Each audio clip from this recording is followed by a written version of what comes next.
Okay, we are ready to go. So we're all the way at the bottom of Nun Aleph Amud Beis, the second to the last one. So we really have to refer back to the Mishnah, because the Mishnah talks about the condition in the Ksuba that obliges the husband to ransom his wife if she, Rahman Litzlan, gets kidnapped. But there's a difference in the clause that the Yisrael puts into his ksuba versus what a Kohen puts into his ksuba. Because the Yisrael puts into his ksuba, I'm going to ransom my wife and I will take her back as a wife after I get her back from captivity. However, a Kohen can't do that because a Kohen's wife who's captured is considered Nensa, and a woman who's Nensa is usher to her husband if he's a Kohen. So the clause that the Kohen puts into his contract is Hadrinech l'medinasek. I am going to redeem you, but I'm not going to take you back as a wife. I'm going to give you back to your family. Now that has the difference in what the condition is has big repercussions. And the reason why it's big repercussions is because a Yisrael, his condition is, I will redeem you if I can take you back as my wife. But if for some reason I cannot take you back as my wife, I don't have to redeem you anymore. Mashenkin, the Kohen's condition says, I'm going to redeem you even if I cannot take you back as a wife. So that gives the Yisrael an out that the Kohen would not have. And now we're going to discuss how that could possibly be exploited. Omer Abayi, Almana the Kohen Gadol. An Almana may not marry a Kohen Gadol, or a Gerusha for a Kohen Hedjit for that matter. The Kohen will still have to redeem his wife, even though he was living with her in sin. You know why? Because it's still considered, it's still within his clause, because his clause was, I'll redeem you and I'll give you back to your father's household. So even though the Almana was also to the Kohen Gadol, or the Gerusha was also to the Kohen Hedjit, he's still obliging himself to redeem her, but he's not going to live with her. However, the Yisrael, let's turn on to Daf Nun Beis Amud Aleph. However, the Yisrael with a mamzeres or nesinah Yisrael, so mamzeres or nesinah Yisrael. So Yisrael was married illegally to mamzeres or nesinah. He was not allowed to live with her before she was kidnapped, but he's not allowed to live with her after he redeems her either. And his clause is he's only going to redeem her if he is going to live with her. And therefore, he is not chayiv to redeem his wife, because the clause wouldn't be applicable that I'll take you back as a wife. And therefore, the whole clause is not applicable that he does not have to redeem his wife. Who adin, a mamzeres or a nesina to a kohen. Once again, the kohen's chayiv to redeem is not conditional upon him being able to live with her. But the Yisrael's condition to redeem is dependent upon his ability to live with her. That's the Shita of Abai. Rav Amar, even a Kohen would not have to redeem his wife if she was also to him from the beginning, such as an Almana to a Kohen Gadol, or a Grusha v'chalusa l'Kohen Hedjit. Because he says, where is the exception that if I cannot live with you, where's the exception? Even though I cannot live with you, I will still redeem you. That's called she'isur shavia garim law. There it's chayv l'toisa. If the only reason why the kohen can't once again move in with his wife, if the only reason for that is because she was captured, if that's the only reason why that's the case, then he is still mechuyev to redeem her. But isur davar acha garim law, if there's an isser for him to be living with her, irrespective of the fact that she was captured. For instance, she was a mamzeres, she was a nesina, she was a grusha, or if he's a kohen gadol, she was an almana, then einay chayiv l'ftoisa. So basically, Rava holds there's no difference between the clause of the kohen and the clause of the Yisrael.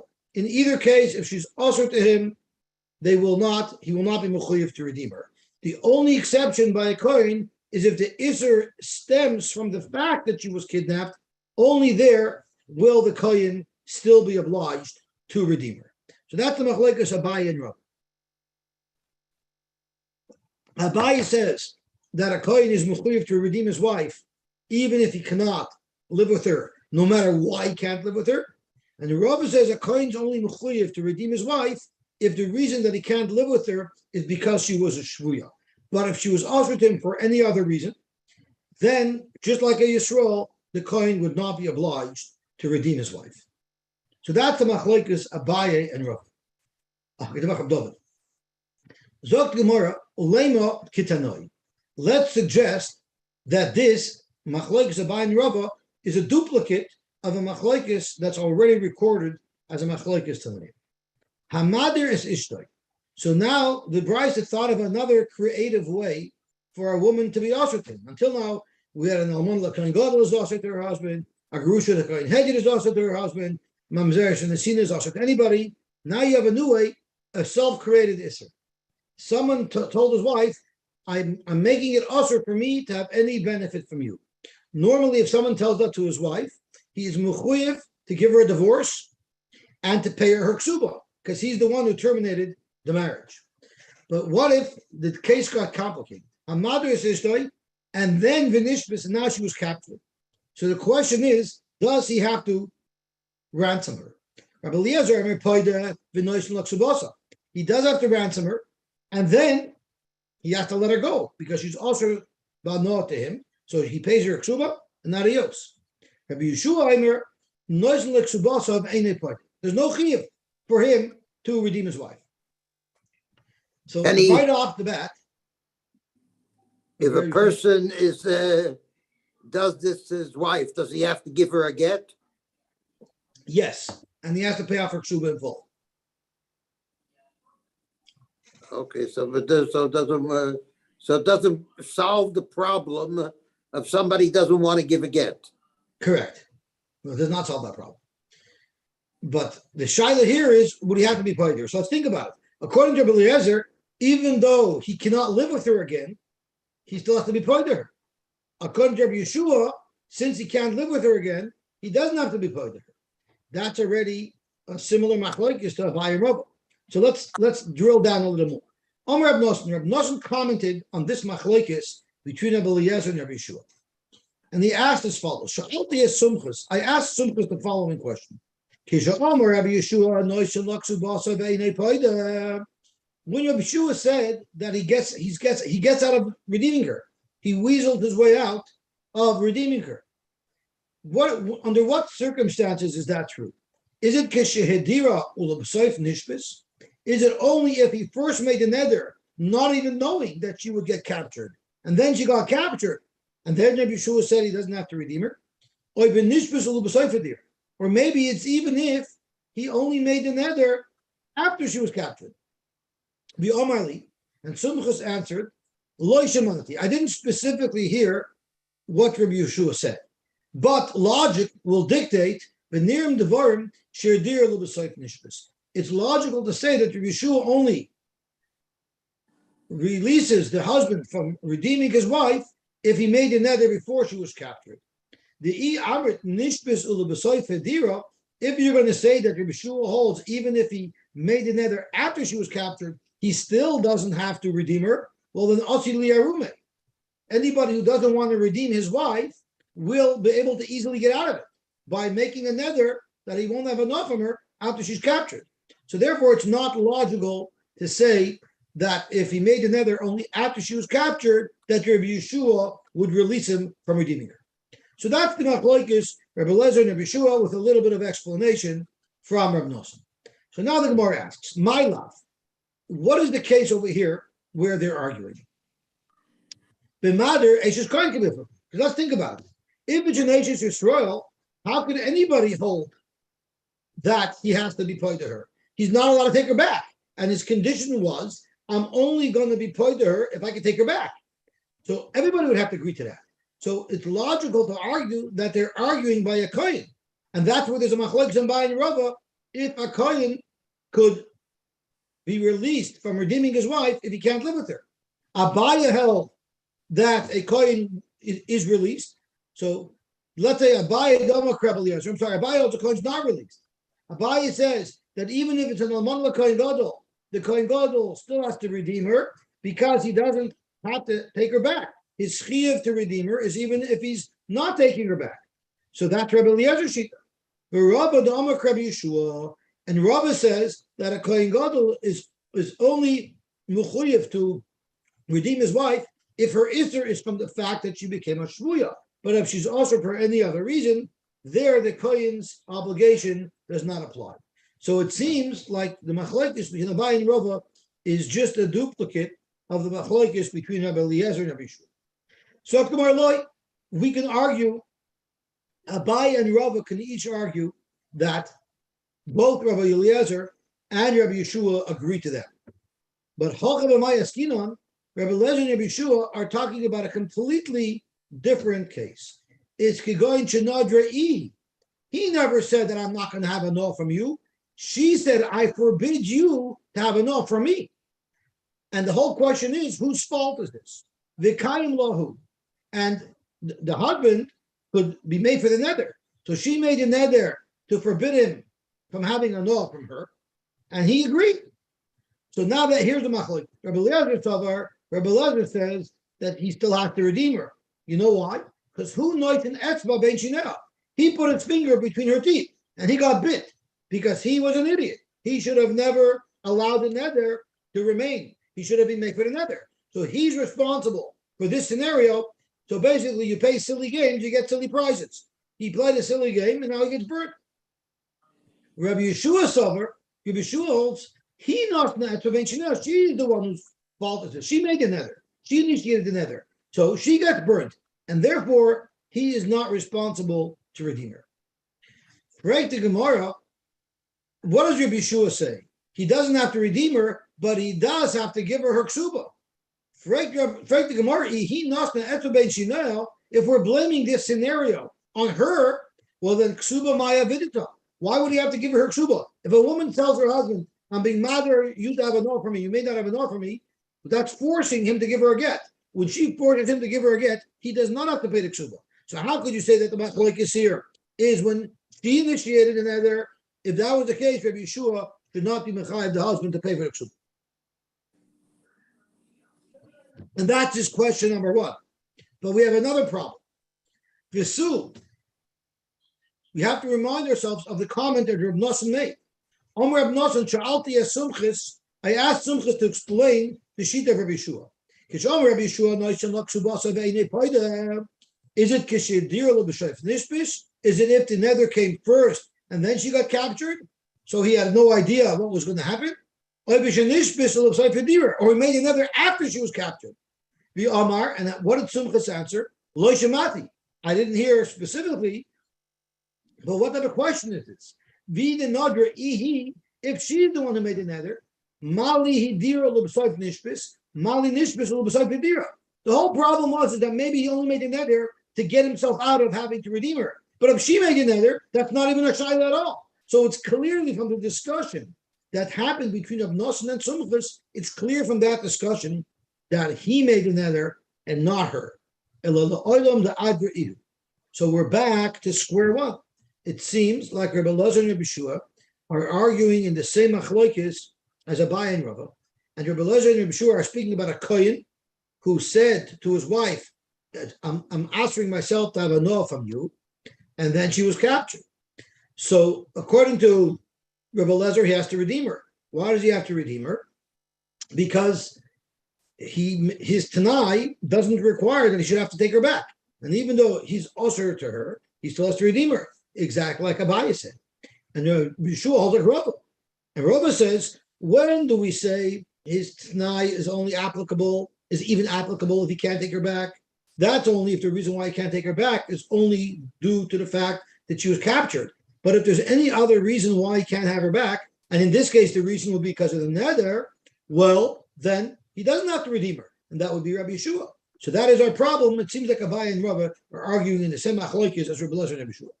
Zok to Gemara, no, Abaye will have a way to show that Sai Rabbi Yeshua and Sai Rabbi Eliezer agree with him. Rava and Rava will be able to demonstrate the same. Abaye as follows. An almana l'kohen gadol, which is the case that Abaye was specifically talking about. Sai Rabbi Eliezer and Sai Rabbi Yeshua Zok Abaye agree with me. Kula amalei pligi the chayiv liftoisa. He's mechuyev to redeem her. You know why he's mechuyev to redeem her? Because the condition under which the kohen has to redeem his wife is even if he can't take her back. Mamzeres u'nesino Yisrael kula amalei pligi the ain't chayiv liftoisa. Both Rabbi Eliezer and Yeshua both agree that if it was a mamzeres u'nesino Yisrael, he doesn't have to be paid to her. Why? Because his condition is only if he's able to take her back. Madir Eishes Kohen Nami. And what about if there was an Eishes Kohen and the Kohen told his wife, I'm forbidding myself to have a no from you. Nami Kul Amalek Pligi the Chayiv L'Toisa. Again, everybody would agree that the husband had to bail her out. Sai Rabbi Yeshua, Sai Rabbi Eliezer. You know why? There's no difference between Alman L'Kohen Gadol and then Alman Hui Aser. No matter what Isser there is upon her, the Kohen has obliged himself to redeem her. Everybody agrees. So what is the machlokes between Rabbi Eliezer and Rabbi Yeshua? Keep ligi b'mader eishes Yisrael. It's when a Yisrael aser this woman on him. So let's think. If it was an aser woman like a mamzeres from the Sina, everybody agrees that he doesn't have to be paid to her. But there's a difference between the Isser of Neder and the Isser of a Mamzer Shneshina. And the primary difference is when that Isser came. At the time when he obliged himself, at the time when he wrote that Ksuba, was this woman ushered to him? No, because he didn't make the Neder until after he married her. So here you have a woman who at the time that he obliged himself in his Ksuba, she was mutter to him. So she fit into the parameters of I will redeem you and take you back. But when the time came to actually fulfill his responsibility, at that point, she was no longer allowed to live with him because of the nether. And that's what the Shaila is all about. Keep ligi b'mader eishes Yisrael. Rabbi Eliezer also basam nekar. Rabbi Eliezer holds, of course, he has to redeem her.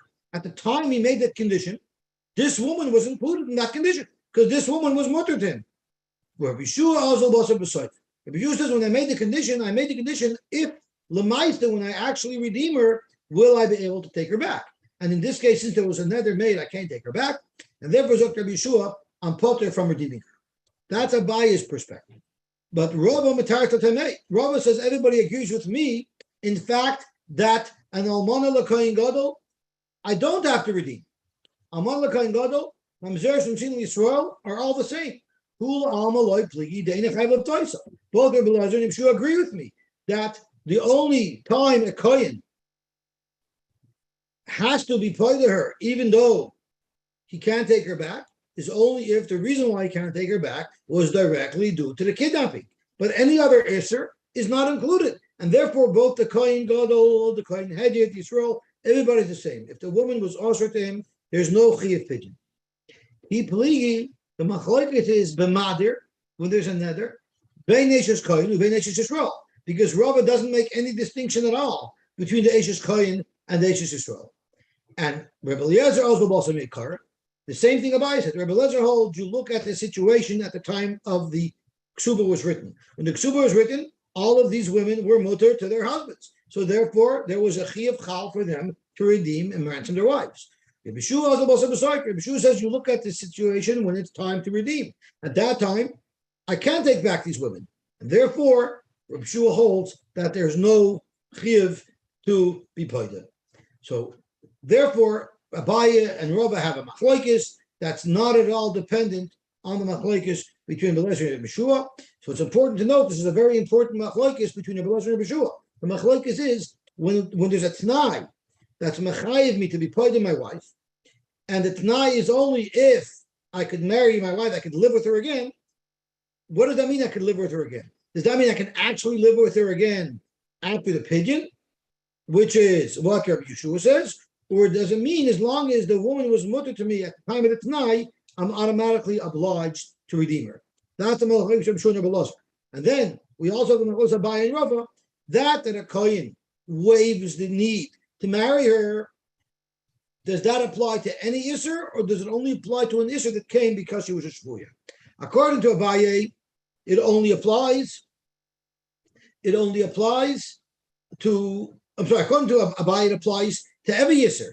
No matter why this woman would be usher to the Kohen is still obliged to redeem her because his condition was, I will redeem you and I won't marry you again. Rava holds no. Even the Kohen, he's still obliged, he's only obliged to redeem a woman who's usher to him because she was kidnapped. But if she's usher to him for any other reason, everybody agrees, even by a Kohen, that he does not have to redeem her. So those are the two trials we had. Okay, this is the end of any level of complication. From here on, the Gemara will be quite simple. Zog tehele Gemara. Nishbis chayiv luftois. Tana Rabbanan. Nishbis bechayei bay. What happens if a woman, Rachman Litzlan, was kidnapped? Bi'achach meis bayla. But before he had a chance to redeem her, he died. And now the question is, does the estate have to pay to redeem her? Hikr bayla. If the husband was aware of the fact that she was kidnapped and that he's responsible to redeem her before he died, then Yarshin Chayav and Leftois. Then his Yarshin, the estate has to ransom her. Loi Hikr Babayla. What if when he died he wasn't even aware that his wife was kidnapped? So the chiyah for him to redeem her was never actually triggered in him. Ein Yarshin Chayav and Leftois. So the estate would not have to redeem her. Zok to Gemara story. Levi Savar Leme'evet Uvda Kihamas Nisa. Levi thought that possible with this brisa, there was a woman who was kidnapped, and her husband was aware that she was kidnapped, and then he died. And Levi wanted to force the estate to ransom this woman.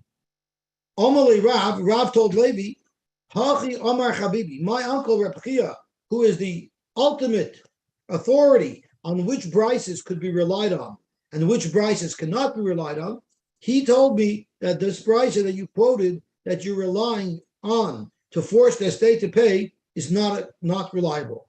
Less hilchasa kiyamas nisa. We don't pass them like that. What is the psak? The Tanya. Nishbis la'achar misas paila. What if a woman was captured after her husband died? Eina yisoymin chayav v'loftois. The yisoymin, the estate, do not have to ransom her. But not only that.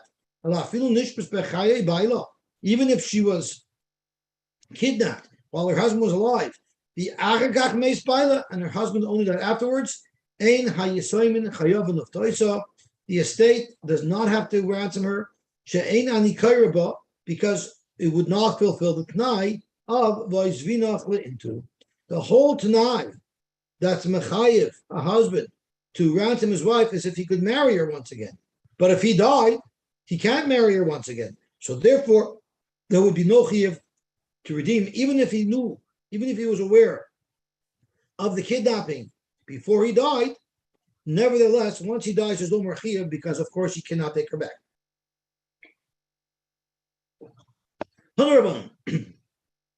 Nishbis, she was kidnapped. They actually wanted 10 times what her value. It was an exorbitant ransom. Pam Rishoina, the first time paida, because the Tanai Ksuba mandates that he redeem her no matter what. Mikan Veilach, if she's redeemed a second time, Rotza paida, Rotza Eina paida. It's optional. And as Rashi speaks out, the loy takinu borabanan elachat pidyon. It's one, she gets one free pigeon. After that, the husband's not responsible anymore. Rabbi Shimon ben Gamliel says, turning over to Daf Nun Beis, Amud Beis,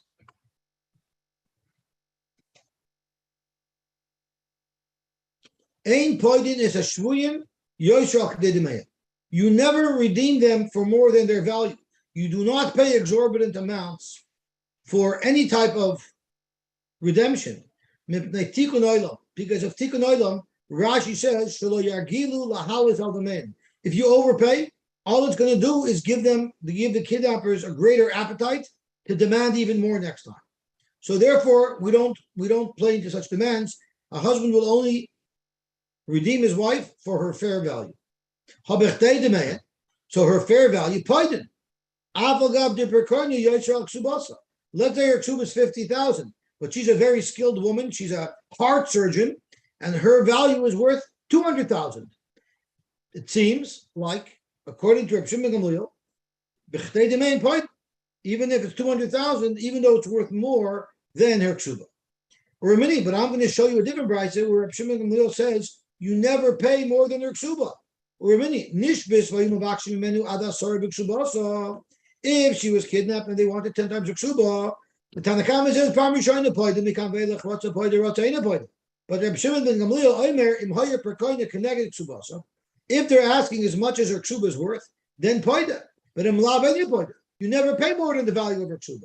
So the first Reb Shimon ben Gamliel seems to indicate you pay whatever she's worth. The second Reb Shimon ben Gamliel says you only pay up to the maximum of the value of her ksuba. And Rashi says, why is that? Because redeeming her is only a Tnai Ksuba. Is it logical to say that the Tnai Ksuba should be Mechayivim even more than the Ksuba itself? But at the end of the day, what's starting Reb Shimon ben Gamliel?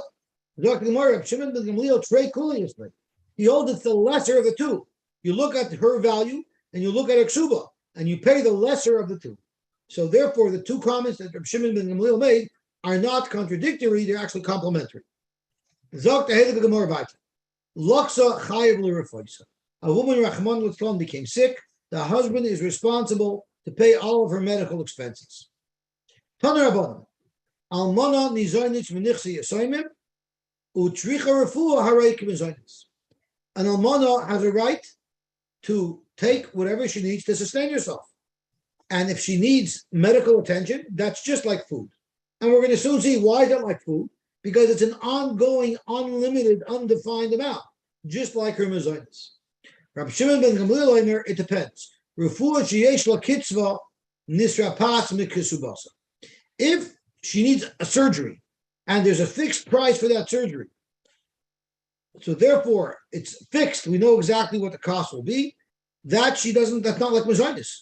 Mezainis means for undefined things, and therefore we make her pay for it out of her own pocket. But she'ein la kitzva, if it's an ongoing thing, like the cost of insulin, or some ongoing thing that we don't have any way of defining exactly what the expense will be, harahika mezainis, that's mezainis. Now, mezainis is to the detriment of the assignment, because it means they have to pay and pay and pay without any cap.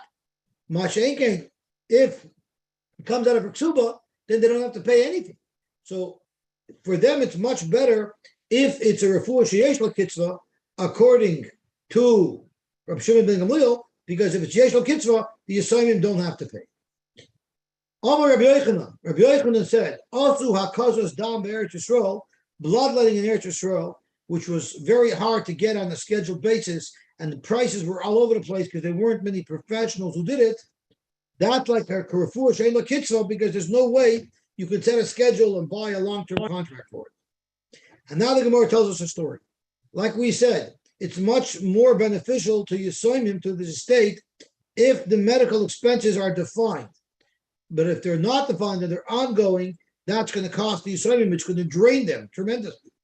So Krevid Rabbi Yochanan, the relatives of Rabbi Yochanan, Havalahu Itas Abba, they had their father's almana, the Havas Tricha Refuah Kol Yom. She needed medical attention every day, and it was draining the estate. So they were looking for a eitzah, they were looking for advice from Rabbi Yochanan how to unload this responsibility. Also look at Rabbi Yochanan, Amalu, he gave him good advice.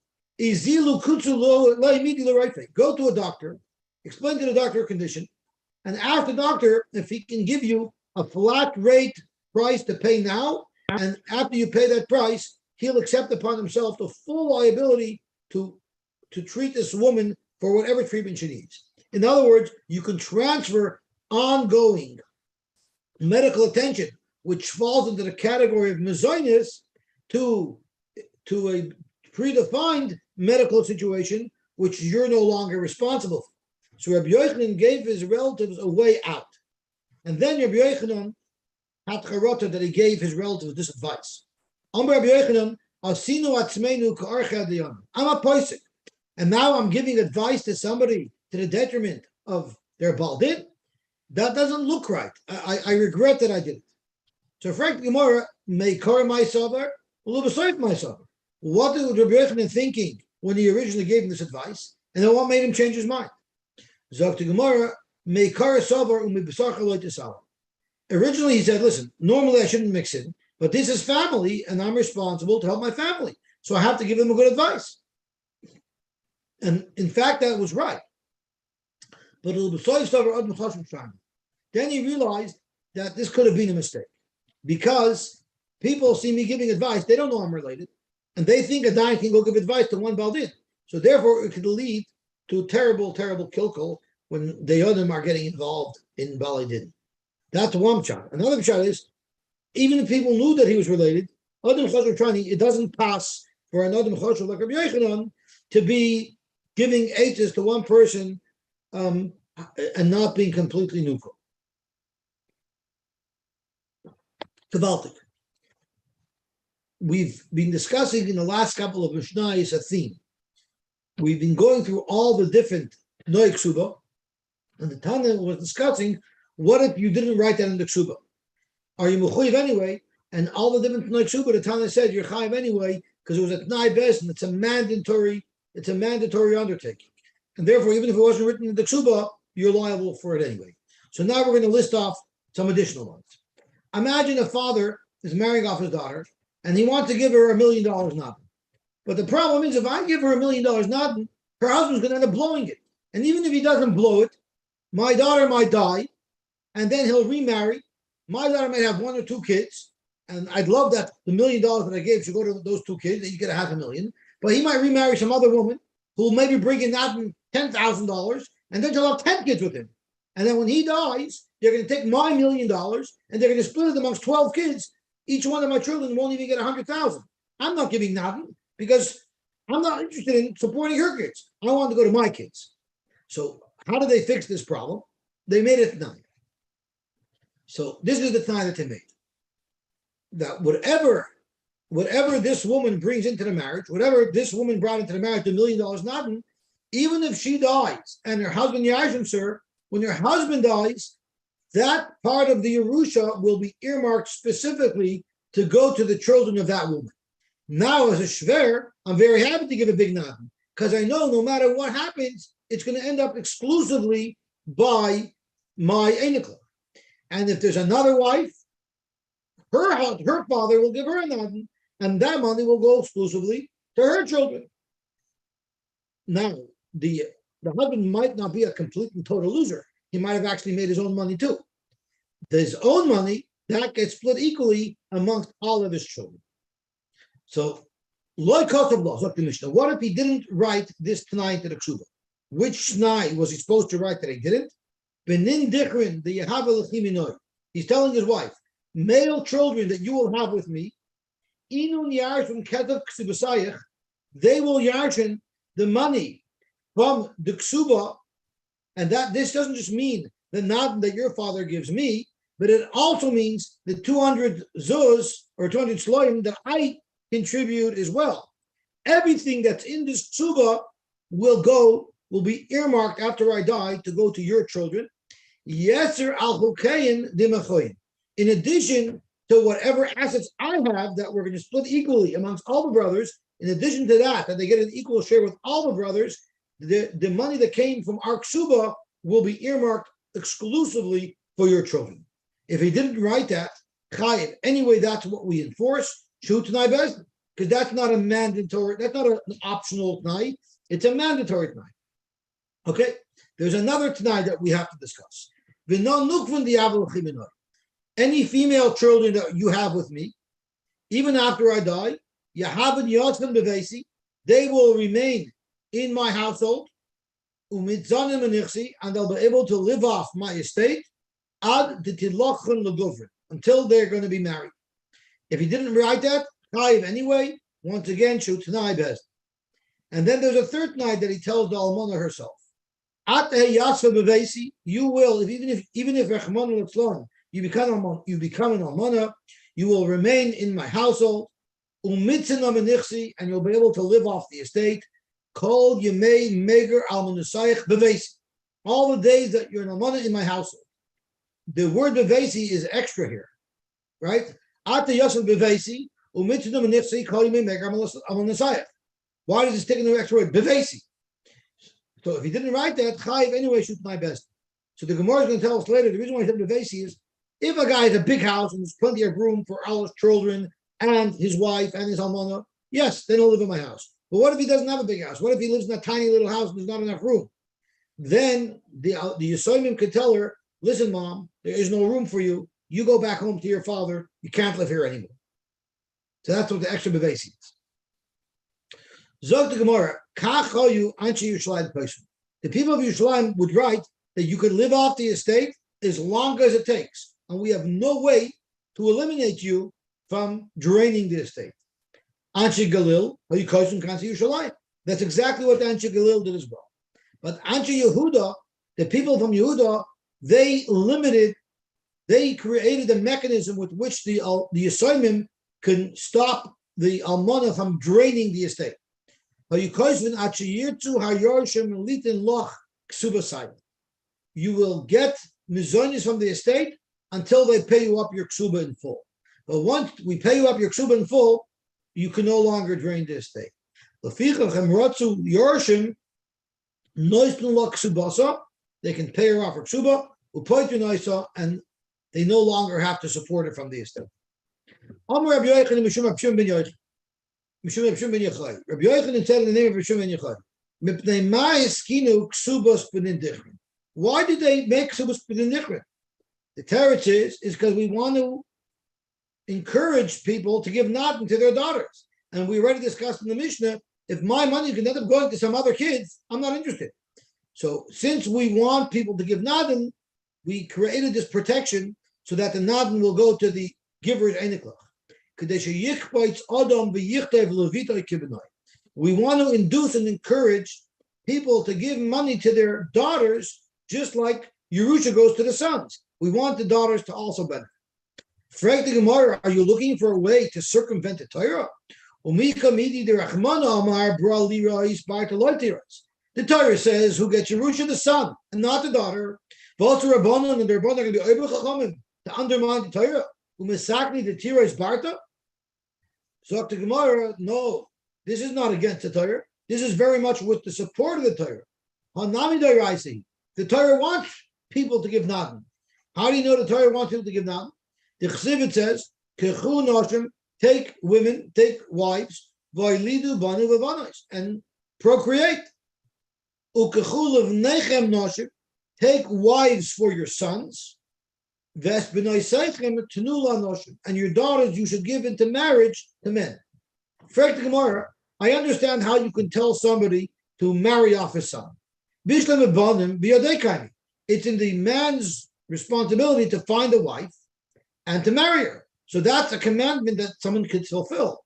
Elabante mi kamen biyadei, but your daughters, it's not in your hands. You can't force someone to marry her. You need a husband to come and get her. Like we all know, we always discuss amongst each other what type of shidduch I'm looking for, this type of boy, that type of boy. But at the end of the day, who does my daughter marry? The boy that was read. So it's not in our hands. Zog to Gemara, Hakamash Malon.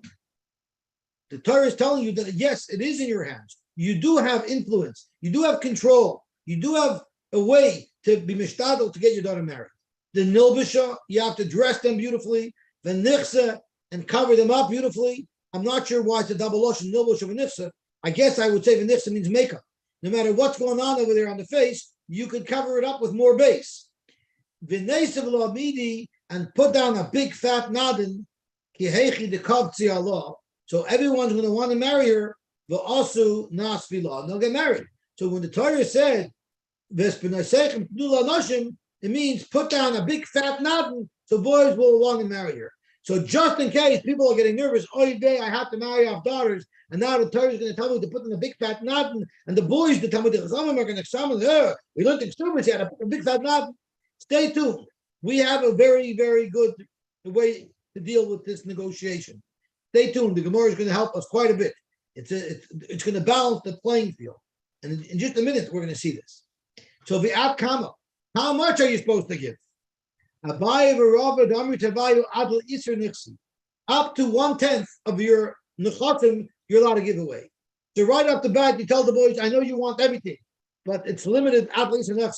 And in my case, since I'm in debt, I'll give you 1/10 of the debt. I mean, you're going to pay me money. So we already have some negotiating options available. Frank the Gemara, but it gets better. Frank the Gemara. You have to unmute yourself. Yeah, you try that and you'll get very far. I'm going to tell you a story. You go fly a kite. Bez Hashem, on tomorrow's Gemara, I'm going to tell you a conversation that I had with a potential mechutin that didn't work out. That we were actually arguing, trying this Gemara, and I won, but the shidduch didn't work out. That's why you won. I was right, but maybe I wasn't smart. But I was smart also. I didn't want the shidduch. But it was a funny conversation that we'll discuss later. So Zog the Gemara, Frank the Gemara, the Ema, the Avalirois, the Baal what's this all about? To get the father of the Kala to give Natan. So if that's what it's all about, then yes, earmark that Natan to go to her children. But we already said that Kesubos B'nai Dichrin doesn't only include what the father is giving into the marriage, it also includes the mon and messiah of Ksuba that the husband obliges. That also is going only to her children. Why is that? What is the Baal? Will that induce the father to give money? The Gemara will induce because av nami mimna v'loikasa. If he's not going to earmark what he's giving to my eneklach, well, then why should I? So this is the second negotiating tactic. When they say, "Give me your whole life," you could say back, "And what are you giving?" The Gemara says it's a two-way street. I'm going to give, but I want to see what you're going to give. So this is the next tactic the Gemara gives us. The ema hechad the cost of av lichtoi baal hechad loy cost of av loy lichtoi baal. Let's say that if the father gives a natan and earmarks it to the eneklach, so then the husband's ksuba is also earmarked to the eneklach. But what if this girl didn't bring any natan? Who said that you're going to earmark the husband's ksuba that he's giving her? Who said that's going to be earmarked for her children? The Gemara loy plug rabbanon. Once the Rabban made a takana that the proceeds of the ksuba go directly to her sons, it's no matter whether or not the father gave natan or not. Frank the Gemara, what about Bas Ben Abanim? What if this wife who came in with $1 million natan had one daughter, and then she died, and then he remarried another wife, and they had 10 sons? Now we know that the Kesubos B'nai Dichrin means that her sons will get the earmarked funds. But if she has a daughter who's not a Irish, she won't get those earmarked funds. But the problem is that now the father's going to be upset because my children aren't getting the Yerusha. They won't get anything. So Zok Gemara Bas Ben Abanim Nami Tirois. She should also get. Zok Gemara Kanachlo Shavu Rabbanim. The Rabbanim limited their rights to this Yerusha, to the halachas of Yerusha. And the halachas of Yerusha dictate that a son is yarshaning, a daughter is not. Bas bein abanos tiros. So Frektimer, okay, fine. But what if there's only girls by both wives? So let's say that the girls from this wife should get at least whatever their yarshin should get earmarked to them. Once again, it's a loy plug. Their halacha of Kesubos B'nai Dichrin only applies to boys that are yarshin.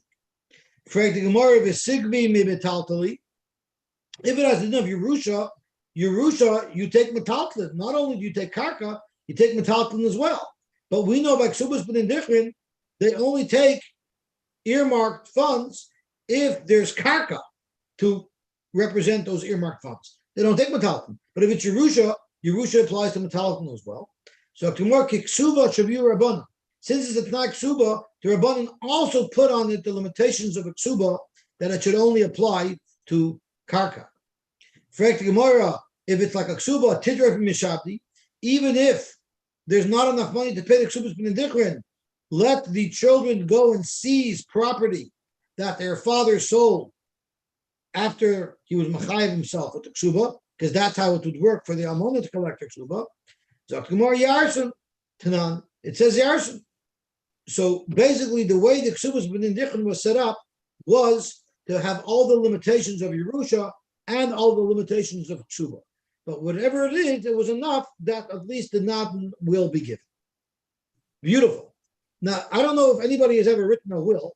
I wrote a will not too long ago, and I wrote it by Reb Shai Botnick, and I dealt with Sender, not Schneer. They wrote me the will. And Schneer told me that besides the will, you have to you have to make a t'nai that $100 of your estate is not subject to any of your will, and the $100 should be distributed al pi the Torah. Why? Because you're not allowed to be mevatel the hilchos Yerusha of the Torah. So you could do anything you want as long as there's some left that you could follow the halachos of the Torah. Now, let's think a second. Imagine one grandfather gave Natan $1 million, and the other grandfather gave Natan $50,000. So what's going to happen? These Enichlich will get $1 million, and these Enichlich will get $50,000. What if there is no other money? It's only that million and that 50,000. So there's no money left to actually follow the normal halachas of Yerusha. In that case, the Kesubos b'nin dichrin is bottled, because you don't want to totally be mevatel the halachas of Yerusha. So that's what the Gemara says over here. Let's say if there's a Kesubos b'nin dichrin, it should supersede hilchos Yerusha, and even if there'll be no money left to distribute according to the rules of Yerusha, we should still put the Kesubos b'nin dichrin in force. Zok Gemara, b'mokaim dekam akra nachal da'iraisa lo tekinu rabbanon. The rabbanon only made the Kesubos b'nin dichrin if there's still assets left to follow the regular halachos of Yerusha. But if there will be no other assets left to follow the halachos of Yerusha, the Kesubos b'nin dichrin doesn't apply. So I wondered to myself, I'll have to look it up. What if one side, 2 kids are going to get $1 million, and then there'll be 10 other kids that are going to split 50,000, and we only have $1,050,000? Can the kids on this side donate money to the estate, like $10, so that at least they'll get their Kesubos b'nin dichrin? It's like if someone writes you out a check, and you know there's not enough funds and it's going to bounce. Let's say you write you out a $10,000 check, and you know he's $100 short. Can you write out a check $100, deposit it in his account, and now the check will clear? So I guess you couldn't, because it's all totally in the time of the death. But I guess while the father's still alive, if they're concerned and they're a little short, the party probably can throw money into the father's rishus. But that's just an interesting shayla. I don't know what halacha would be. Okay, now we're finished learning for today. I just want to give us a preview of tomorrow's shir to see how fun it's going to be. Now, Rav Papa was an Edom by Abba Surah, and he was probably married to one of the older daughters. He had a son, Rav Papa, and his wife had a much younger sister. So he was actually doing a shidduch with his shver. So he married one daughter, and he wanted his son to marry the other daughter. So Rav Papa, he asikle leberei be Abba Surah. Rav Papa was doing a shidduch with his son and his sister-in-law, and he had to negotiate. So he figures, my first kick at the can, I only was able to extort and squeeze so much money out of my shver. Now that I'm doing the shidduch with him again, maybe I can extort and kvetch more money out of him. So he went to do that negotiation. You know, whenever you're up to your first daughter and you're about to negotiate, you call your friends. What am I supposed to do? How do I negotiate? Now, this is exactly what we're going to learn right here. How the negotiation happens. Yehuda B'Ameremer heard that Rav Papa was in the neighborhood. Nopak also is Kazale. He came to introduce himself to say hello, to walk with Rav Papa. But Kimotu Lepiska, when they got to the door of Abba Surah and the negotiations were going to start, have a kamif to minay. Rav Yehuda told Rav Papa, it's 9 o'clock. I gotta go. I have an appointment. I'm really sorry. I can't stay longer. Amar lei noel mar badoi. So Rav Papa said, no, Yehuda, I want you to come with me. I want you to assist in my negotiation with my shver and see how much money I can squeeze out of him for my son. And the rest is to be continued. So tomorrow we're going to see the intense negotiation between the two mechatanim and how it played out and what tactics we could extract from there, how to negotiate our shidduchim. But like Rabbeinu said, this is just for entertainment purposes only. In real life, we pay like a tatala. Oh, yeah. Okay, good to welcome everybody. Thank you very much. I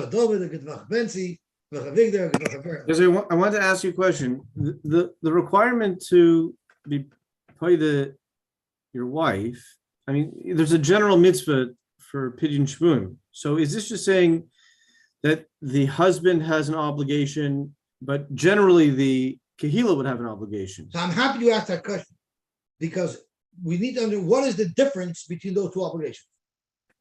So the Gemara says you're not allowed to overpay. Mipnei tikkun ha'olam. There's actually a machlokes what that means. Does it mean in general you can't force the tzibur to pay, or does it mean like we learned today that we're afraid they're going to ask for exorbitant amounts? The nafkamina is a man redeeming his wife, because if it's just a matter of tikkun olam so that we don't put the stress on the tzibur, well then he's responsible for his wife. There's no limit to how much he would have to pay. But if the reason why he's not allowed to pay more is because it's just going to give them a bigger appetite and it's going to hurt the next guy, well then even though it's for himself, he's still mechuyev to pay. So basically, the difference between him and the tzibur is the tzibur we want to protect, but a person has responsibility to redeem. And as a matter of fact, Tosis, I believe in Gittin, says that when it comes to redeeming yourself, you can pay any money in the world. And v'balt ishtoi kegufoi, you would be mechuyev to pay all the money in the world for your wife, no matter what, even if it impacts everybody else, you would still be mechuyev, even if it's going to cause them to have a bigger appetite, because that's like redeeming yourself. And so even in situations though where the Baal does not have a chiyuv, because Kohen Gadol and an almana, it would still be on the community to be paid to her to the maximum that would be allowed. That's right. According to That's right. All right. So like we were discussing, how could you be mechayev a guy to be paid his wife, especially when the guy who made the nether, if he was probably the guy who paid the kidnappers to take her in the first place? Okay. All right. Good luck. Sure.